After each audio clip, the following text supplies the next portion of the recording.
My husband asked for divorce just weeks after I inherited my mom's fortune. He thought he'd hit the lottery. What he didn't know was that my mom had already seen him coming.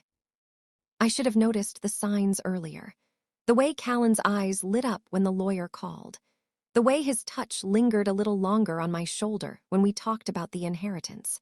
The way he suddenly wanted to be involved in every financial decision I made. My mother had been gone for 3 weeks when everything fell apart. 3 weeks of grief so heavy I could barely breathe. 3 weeks of my sister, Betrayal, holding me together while I fell apart. And 3 weeks of Callan pretending to be the supportive husband while planning something I never saw coming. The inheritance wasn't supposed to change anything. My mom had worked quietly her whole life, building something solid without ever making noise about it. She'd been a teacher, then a small business owner, then an investor who made careful choices over decades. I knew she was comfortable, but I had no idea how much she'd actually accumulated. When the lawyer read the will, the number made my head spin. It wasn't just comfortable. It was life-changing, generations-changing, the kind of money that meant I'd never have to worry again. Callan smiled at me across the lawyer's desk, squeezed my hand, and whispered, "We're going to be okay now." That "we" should have been my first clue. My mother had never liked Callan.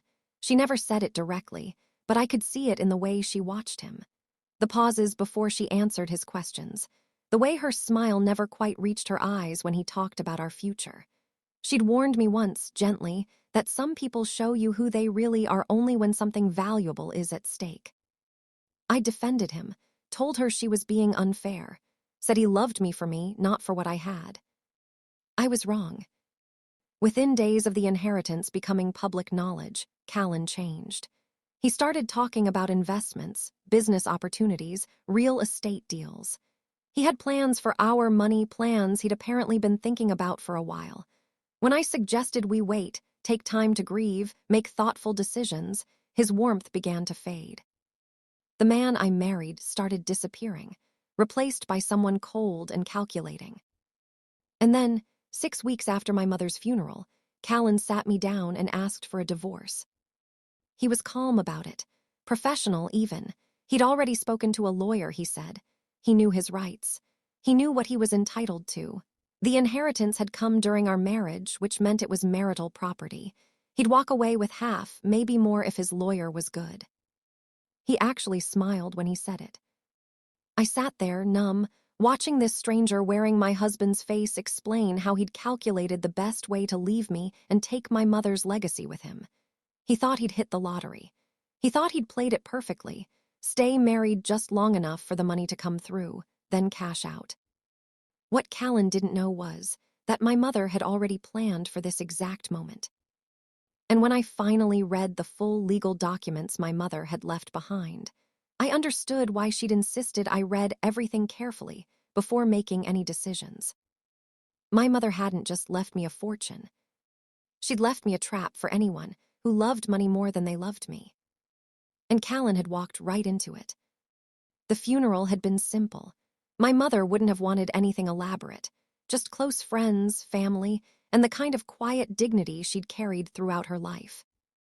I stood in her empty house 3 days later, surrounded by 50 years of memories packed into boxes and photograph albums. Betrayal sat beside me on the floor, sorting through old letters while I held one of Mom's sweaters, still faintly carrying her scent. "She knew," Betrayal said quietly. I looked up. Knew what? About Callan. My sister's voice was gentle but firm. She knew something was wrong. I wanted to argue, but the words died in my throat, because Betrayal was right.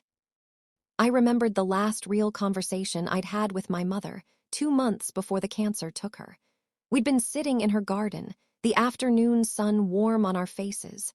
She'd been weak by then, but her mind was still sharp. "Alina," she'd said, holding my hand, "I need you to promise me something." "Anything, Mom." "When I'm gone, read everything the lawyer gives you. Every single page. Don't skip anything, even if it seems boring or confusing. And don't let anyone pressure you into making quick decisions." I'd promised, thinking she was just being thorough. Practical. That was how she'd always been. But there'd been something else in her eyes that day, something that looked like worry. She'd asked about Callan then in that careful way she had. How were things between us? Were we happy? Did I feel supported? I'd given her the answers I thought she wanted to hear.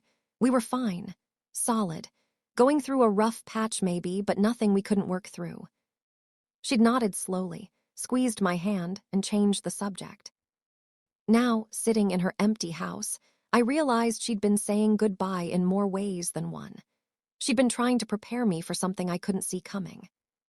He barely came to the funeral, Brielle continued, pulling me back to the present. He showed up late, left early, and spent most of the service on his phone. I'd noticed that too, but I'd made excuses. He was dealing with work stress. He didn't handle grief well. He was giving me space. And the way he acted when the lawyer called about the will, Brielle shook her head. Ali, he practically ran to that meeting.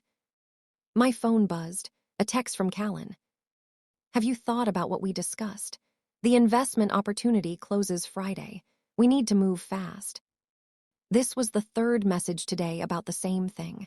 A real estate deal one of his friends was putting together. High risk, high reward. He wanted to invest $500,000 of the inheritance. I hadn't even finished grieving my mother, and he was already spending her money in his head. I defended him, I whispered. To Mom, every time she had doubts, I defended him. Brielle put her arm around me. You loved him, that's not a crime. But she saw something I didn't. My sister didn't answer. She didn't need to. My phone rang. The lawyer, Marcus Prescott. I'd missed 2 calls from him earlier. Ms. Whitmore, he said when I answered. I know this is a difficult time, but there are things your mother wanted you to understand. Important things. Can you come to my office tomorrow? What kind of things? Details about the inheritance. Conditions she put in place. I really think we should discuss this in person. Something in his tone made my stomach tighten. Conditions. Tomorrow, he repeated gently. Bring your sister if you'd like, but Ms. Whitmore, come alone. Your mother was very specific about who should be present for this conversation. After I hung up, Brielle was watching me with concern. What did he say? There are conditions, things Mom didn't tell me. What kind of conditions? I didn't know, but somewhere deep in my chest, beneath the grief and confusion, something was starting to wake up. My mother had always been 3 steps ahead of everyone else. She'd built her fortune quietly, carefully, without anyone noticing until it was too late to take advantage of her. Why would her final act be any different? The lawyer's office smelled like old wood and leather. Marcus Prescott was in his 60s, with kind eyes and the patient manner of someone who'd spent decades helping people navigate their worst moments. He'd known my mother for 20 years. Your mother was one of the smartest clients I've ever had, he said, settling into his chair across from me and Brielle. She thought about everything, every possibility, every scenario. He slid a folder across the desk. The total value of the estate is approximately $8.2 million. The number hit me like cold water. I'd known it was substantial, but hearing it said out loud made it real in a way it hadn't been before.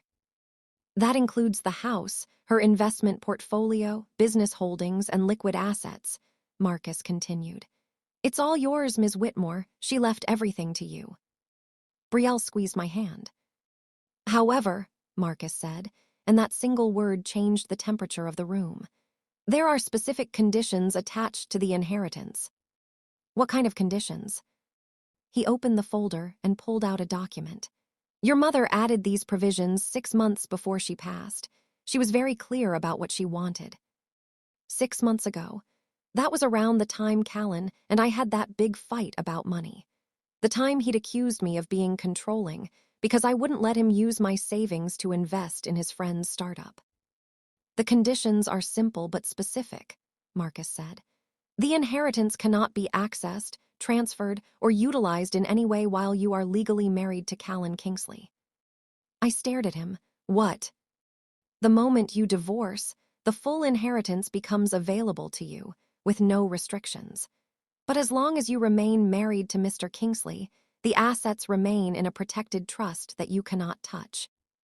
The room felt like it was tilting. "She can't do that," Brielle said. "Can she?" "She absolutely can," Marcus replied. "It's her money.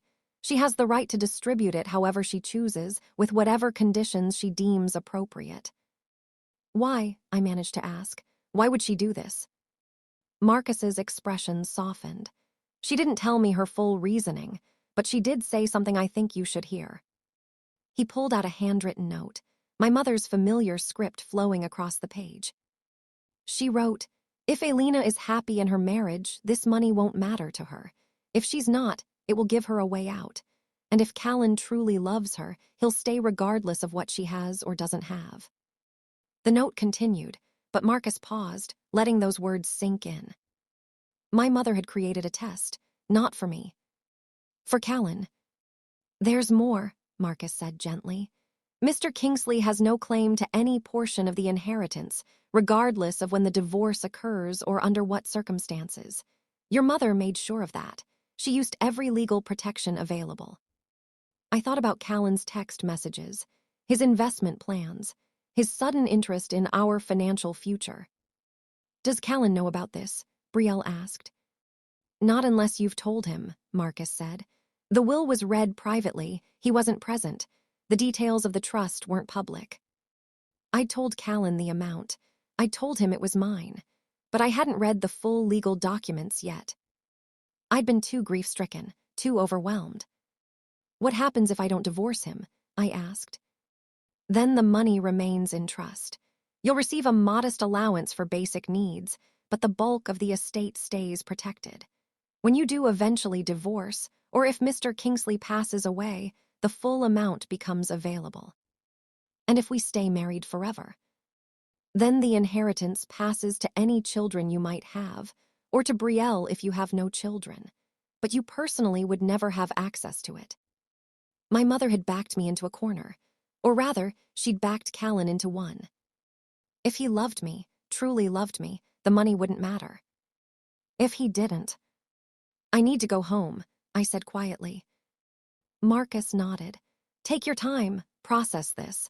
And Ms. Whitmore, your mother loved you very much. Everything she did to protect you." Brielle drove me home in silence. When we pulled into the driveway, Callan's car was already there. He was home early. "Do you want me to come in?" Brielle asked.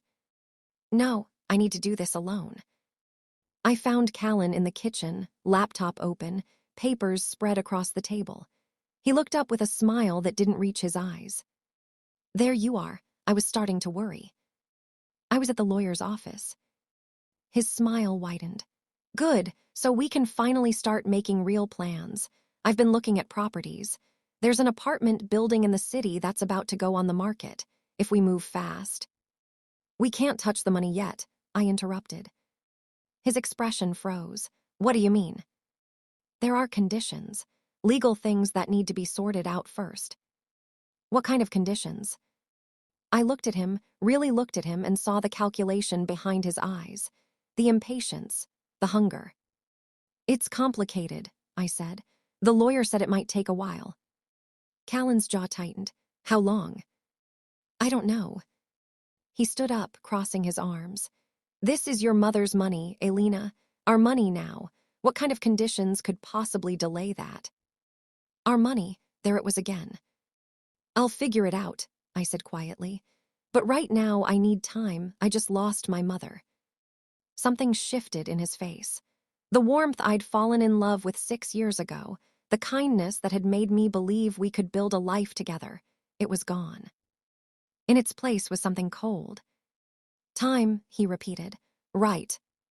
He closed his laptop and walked out of the kitchen, leaving me standing there alone. And for the first time since my mother's death, I felt something other than grief. I felt clarity. The change in Callan wasn't dramatic. It was slow, deliberate, like watching ice creep across a window. The first week after the lawyer's meeting, he was patient. Understanding, even. He gave me space, didn't push about the money, kept his investment ideas to himself. But I could feel him watching me, calculating. By the second week, the questions started. "Have you heard back from the lawyer?" did he say when the conditions would be resolved? Is there anything I can do to help move things along? I gave vague answers, claiming I didn't understand the legal complexities. It wasn't entirely a lie. My mother's trust was intricate, designed to withstand scrutiny. But I understood the core truth perfectly well. The money was locked until I was free of him. Callan started coming home later. When he was home, he stayed in his office with the door closed. The few conversations we had were short, functional, empty of any real emotion. I caught him once, late at night, searching something on his laptop. The screen light illuminated his face in the dark kitchen. When I got closer, I saw the search terms. Inheritance rights in marriage, and can a spouse contest a will? He closed the laptop quickly when he noticed me. Couldn't sleep, he said. What were you looking at? Work stuff. The lie sat between us, like a third person in the room. Brielle came over for dinner that Tuesday. Callan had claimed he was working late, though I suspected he was just avoiding her. She'd never hidden her distrust of him, and now that the inheritance was involved, her suspicion had turned into open hostility. He knows something's wrong, she said, watching me push pasta around my plate. He's trying to figure out what. I know. Are you going to tell him? I'd been asking myself the same question for days. Part of me wanted to confront him directly, lay out the truth, and see how he reacted. Another part wanted to wait, to see how far he'd go before showing his true colors. Not yet, I said. Ali, he's going to figure it out eventually, and when he does. I need to see it for myself, I interrupted. I need to know for certain. Know what? That he's a greedy piece of. That Mom was right. Brielle went quiet. We both knew what I meant. If I told Callan about the conditions now, he could adapt. Pretend he didn't care about the money. Play the long game. But if I waited, if I let him think the inheritance was just delayed, I'd see his true priorities. She protected you, Brielle said softly. Even from beyond the grave, she's still protecting you. 2 days later, Callan brought it up again. We were in the living room, the television playing something neither of us was watching. He'd been on his phone for an hour, his frustration growing with each passing minute. We need to talk, he said finally. I muted the television. About what? About us. About this situation with your mother's money. What about it? He set his phone down and turned to face me fully. Alina, I know you're grieving. I know this is hard. But we can't just put our lives on hold indefinitely. I'm not putting anything on hold. You are, he said, his voice taking on an edge. You're sitting on millions of dollars while we're still living like we're broke. Do you know what we could do with that money? The life we could have. We already have a life. A small life, he shot back. Your mother gave you a gift, she gave us a gift, and you're wasting it. There it was, the mask slipping. It's my mother's money, I said quietly. Not ours, mine. His expression darkened. We're married, what's yours is mine. Is it? The question hung between us. Callan stood up, packing now. I've been patient.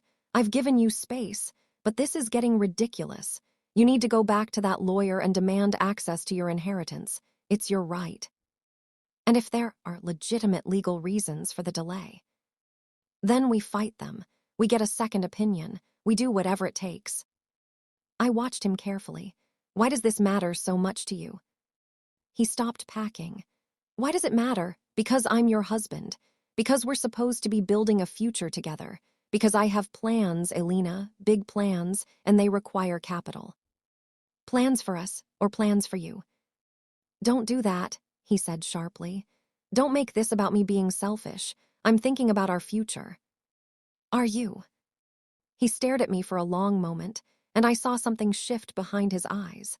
A decision being made. Maybe your mother was right to put conditions on the money, he said slowly. Maybe she knew you weren't ready for this kind of responsibility.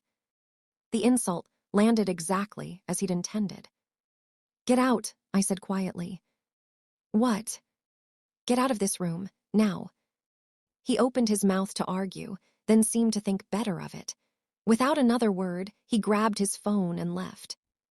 I sat alone in the silence, my heart pounding. My mother had been right. She'd seen what I'd refused to see. Callan didn't love me. He loved what I represented, what I could give him. And now that he thought that gift was being delayed, he was showing me exactly who he was. Later that night, unable to sleep, I went downstairs for water. Light spilled from under Callan's office door. I stood outside, listening. He was on the phone, his voice low but urgent. I don't know what the holdup is. No, she won't tell me the details. There has to be a way around it. What about community property laws? We're married, the money came during the marriage. Silence as the person on the other end spoke. Then I need to talk to my own lawyer. No, I can't wait. Because Brooks, this is $8 million we're talking about. I'm not going to just sit here and let it slip away. Brooks, one of his old college friends, the same one who tried to get me to invest in that startup. I walked back upstairs before I could hear more. In my bedroom, I pulled out the folder Marcus had given me and read through the documents again, this time with clear eyes. My mother had anticipated everything. The trust was airtight. There was no legal loophole Callan could exploit. The only way he could access that money was if I gave it to him willingly. And the only way the trust would release it to me was if I divorced him. My mother had created a perfect test, and Callan was failing spectacularly. I fell asleep that night with a strange sense of peace. In the morning, I knew what I needed to do. But first, I needed to see how far he'd actually go. 3 weeks later, Callan asked me to meet him for coffee. Not at home, not in private, at a cafe downtown, public and neutral. I knew what was coming before I sat down. He'd been distant for days, barely speaking to me except when necessary. He'd stopped asking about the inheritance, stopped pretending to care about my grief. He'd been planning something. "Thanks for coming," he said when I arrived. He looked tired, like he hadn't been sleeping well. "What's this about Callan?" He didn't waste time with small talk. "I think we need to separate." The words should have hurt, should have shattered something inside me, but I'd been expecting them for so long that they landed with almost no impact. "Separate," I repeated. "I've been thinking about this for a while now," he continued, his tone carefully measured.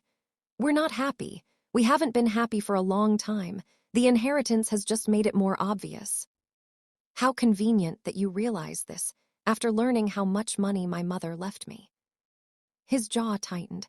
"This isn't about the money." "Isn't it?" "Alina, we've been growing apart for years. You know that, I know that. We're just going through the motions." Maybe that part was true, but the timing made his motivations crystal clear. "You want a divorce," I said.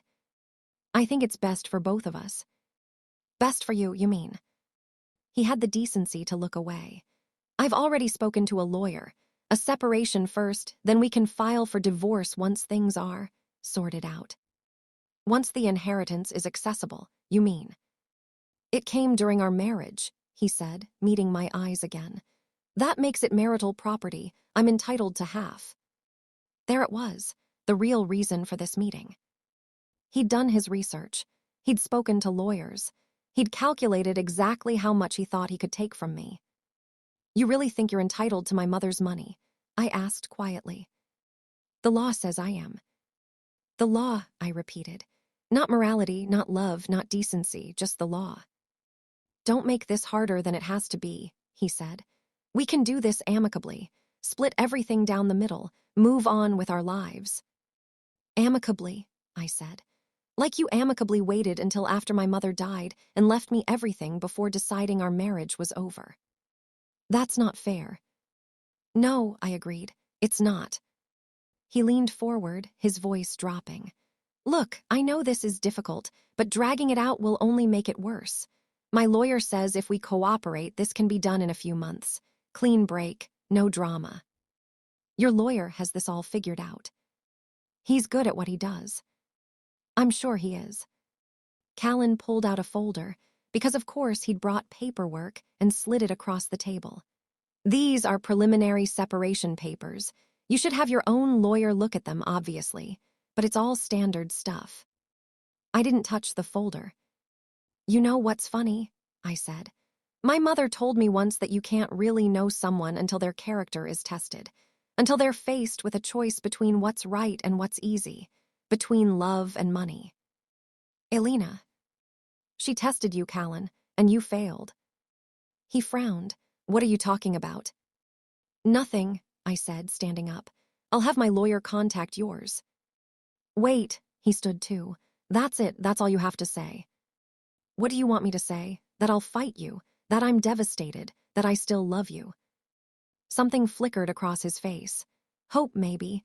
The hope that I'd make this difficult, that I'd give him a chance to play the victim. I'm not going to fight you, Callan, I said. If you want a divorce, you'll get one. He blinked, surprised. Really? Really?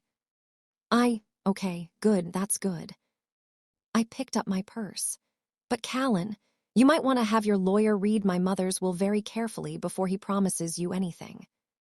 I left him sitting there, confusion written across his face.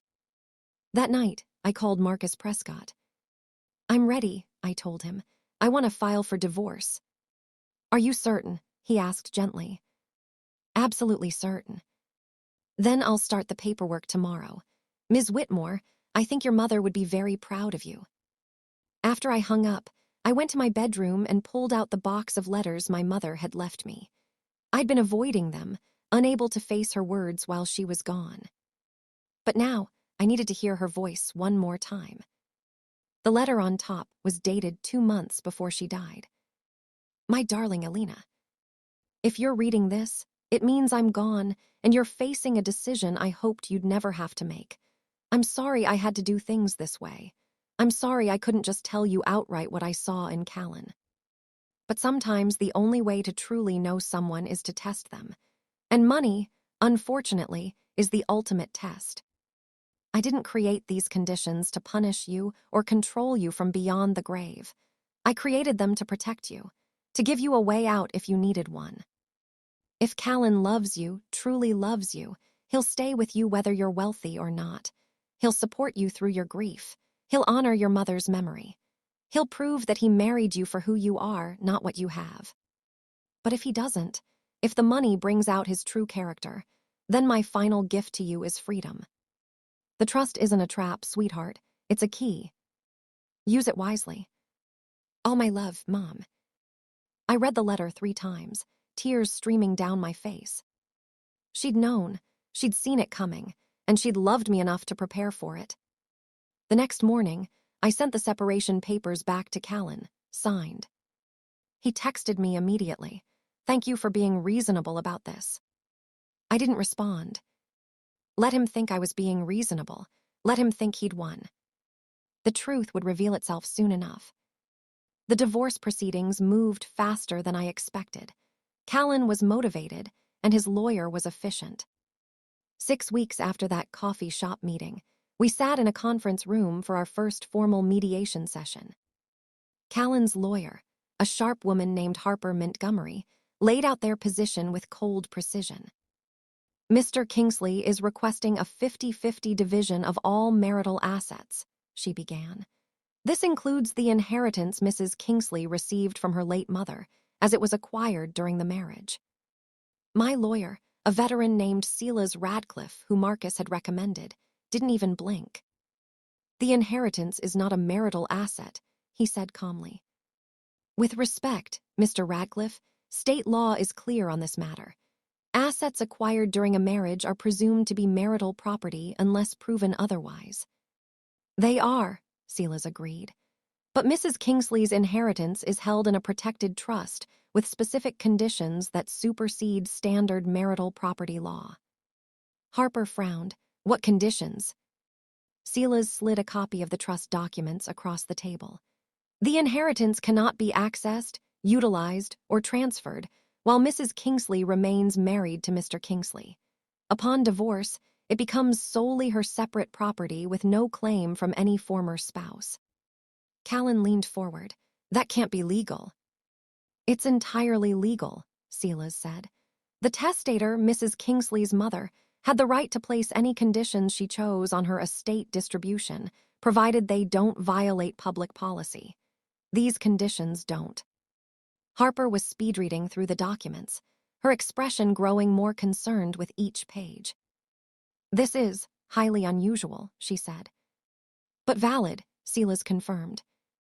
Callan's face was turning red. So what? Her mother just decided I get nothing, after 6 years of marriage.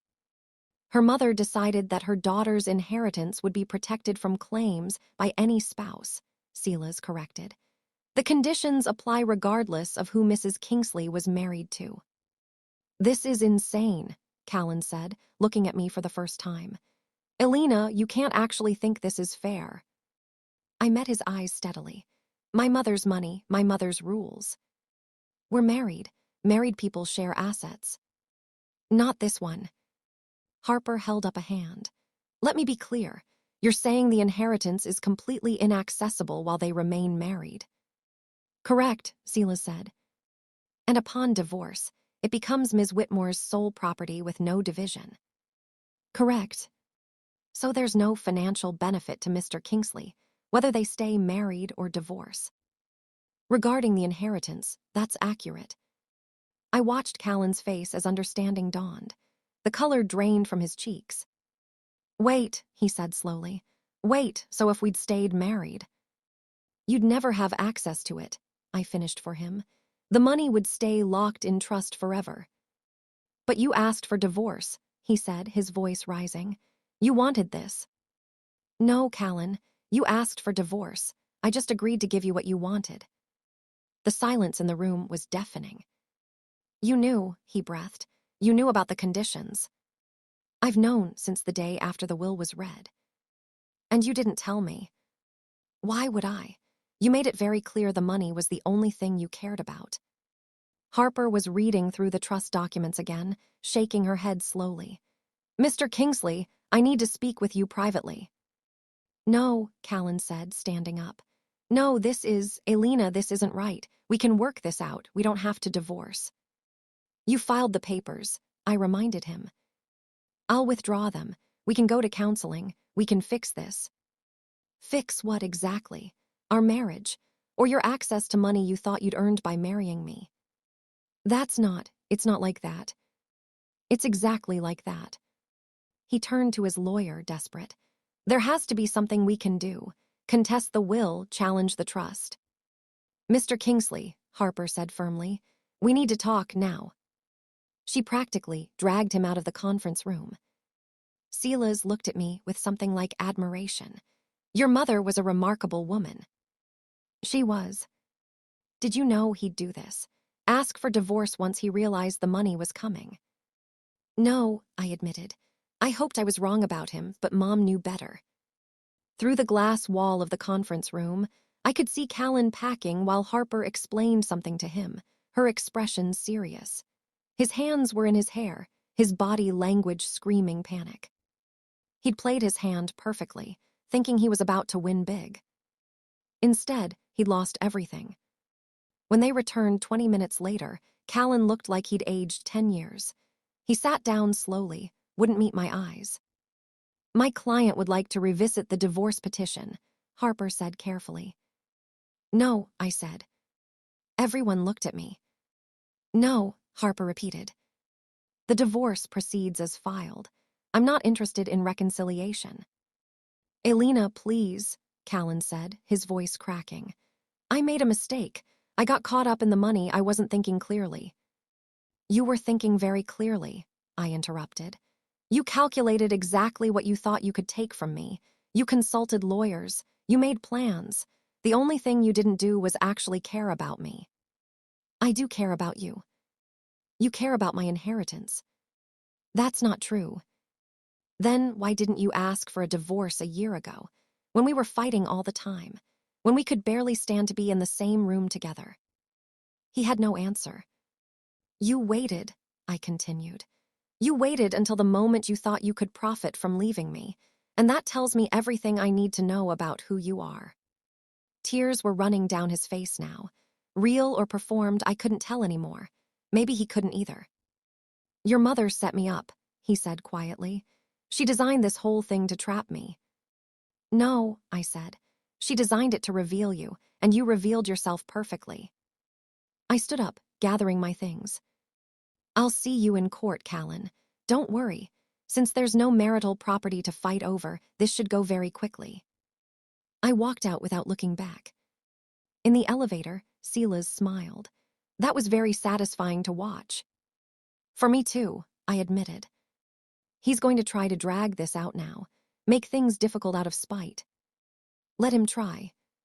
The trust was airtight. Marcus had made sure of it. There was nothing Callan could do except that he'd been outmaneuvered by a woman who'd seen him coming from miles away. My mother had given me many gifts over the years: education, values, love. But her final gift was the greatest of all. She'd given me the truth, and the freedom to do something about it. The divorce took 4 months to finalize. Callan tried everything. He contested the trust. He hired 3 different lawyers. He claimed emotional distress, manipulation, fraud. Every attempt failed. Judge after judge reviewed the trust documents and confirmed what we already knew. My mother had broken no laws. She'd simply used her legal right to distribute her assets however she chose. The fact that those conditions revealed Callan's true character wasn't the law's concern. Betrayal was with me the day the final papers came through. We were in my new apartment. I'd moved out of the house Callan and I had shared when the notification arrived. My phone buzzed with an email from Silas. Divorce finalized. Trust released. Congratulations on your freedom. I stared at the words for a long moment. It's done, I told Betrayal. She hugged me tight. How do you feel? Lighter, I said, surprised to realize it was true. The grief over my mother's death was still there. It would always be there. But the weight of Callan's betrayal, the anger and hurt and disappointment, all of that was lifting. My mother had protected me. Even in death, even when she couldn't speak for herself, she'd found a way to save me from a man who would have taken everything. The trust had released the funds the same day. $8.2 million, now fully accessible. I could do anything, go anywhere, start over completely. But first, there was something I needed to do. Callan had been calling and texting for weeks, even after the divorce was finalized.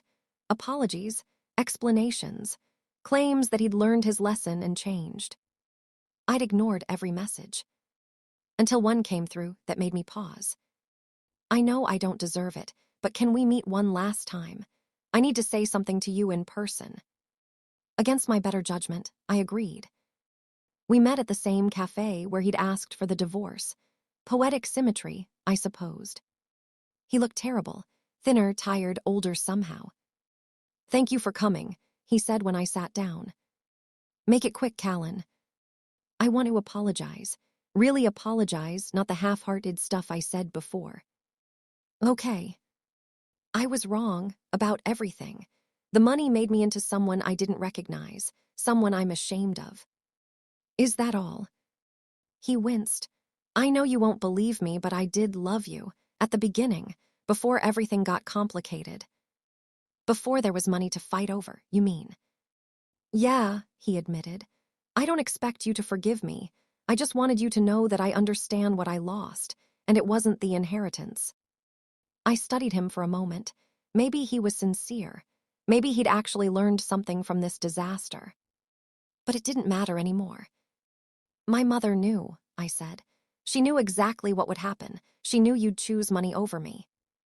She hated me. No, I corrected. She didn't trust you. There's a difference. How long did she plan this? She updated the trust 6 months before she died, so at least that long. Callan shook his head slowly. I never had a chance, did I? From the moment she got sick, this was all inevitable. You had every chance, I said. You could have proven her wrong.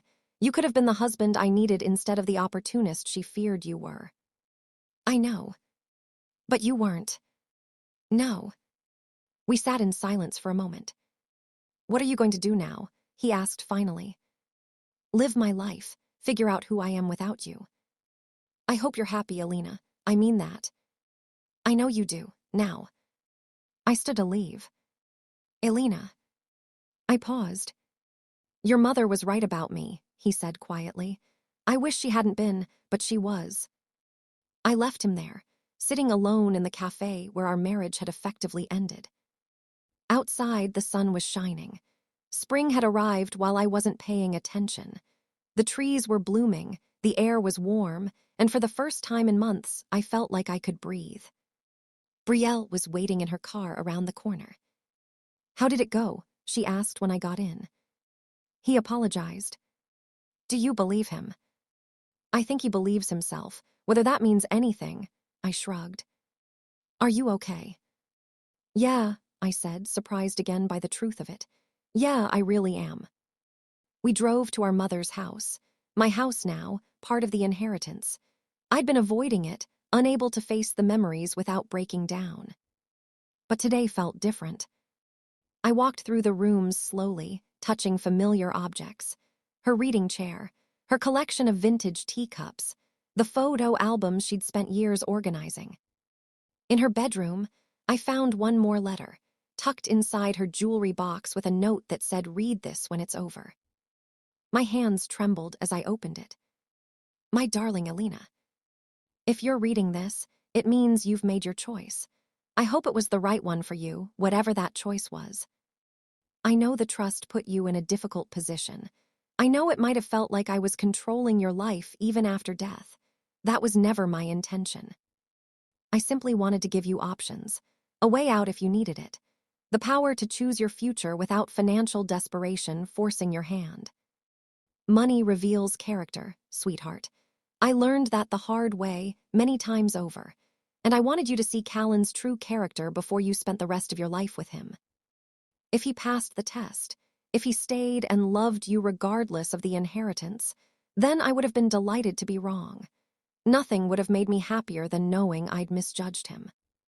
But if I was right, if he showed you who he really was, then this money would give you the freedom to walk away. You are worth so much more than someone's meal ticket.